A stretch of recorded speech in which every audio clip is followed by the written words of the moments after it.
So last night was obviously the big return of Bo Horvat in Vancouver. The former captain, back in his old barn, was seen in warm-ups, clearly taking it all in a bit as the eyes were a bit watery, and fans showed up and showed a lot of respect and love, which was great to see, cheering him during the welcome and booing him on the ice.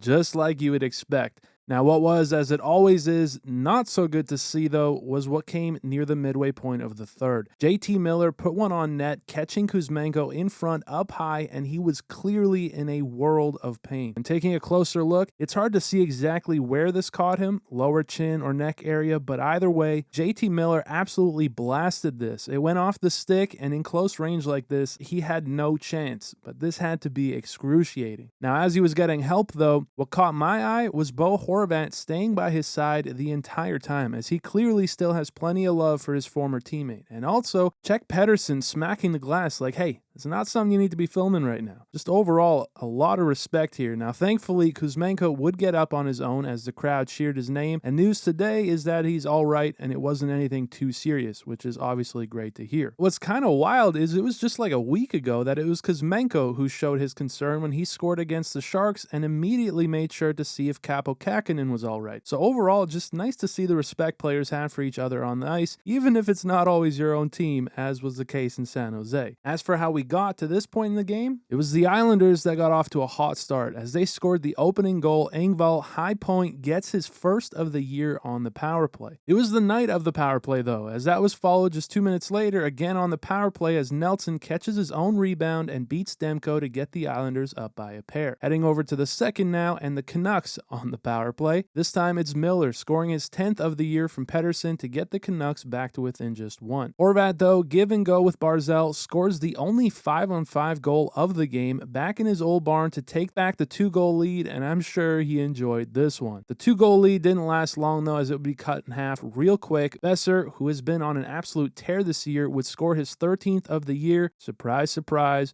on the power play. That then gets us back to Kuzmenko and that shot up high, which felt like it rallied the boys a bit. Still on the power play, it felt like they were going to make sure that they scored one for him, and sure enough, shortly after, Hughes to Hronek, and with a 107-mile-per-hour shot, he rifles home his first as a Canuck to square it up as Vancouver, with 3 power play goals in a row, knotted up, and with the help of a couple of great saves late from Demko. Wow, I mean, the dude is lights out. They would force OT. And in overtime, it was Hughes who finds himself in all alone and scores his 6th of the year to come back and take this game 4-3. And somewhat fittingly, it's former captain Bo Horvat on the ice, getting caught a bit flat-footed on this one, and the new captain, Hughes, takes advantage as the Canucks continue to steamroll this year, finding themselves first in the Pacific and only behind the Bruins for first in the league. But look at this. I mean, come on. 3 Canucks tied for first in the league for points right now. An amazing bounce-back year for Vancouver so far, and honestly, they've got a bit of an easy schedule ahead for a while here, so they should continue to play well. But that's it for this one. As always, thank you guys so much for watching. I really do appreciate it, and I will see you in the next one.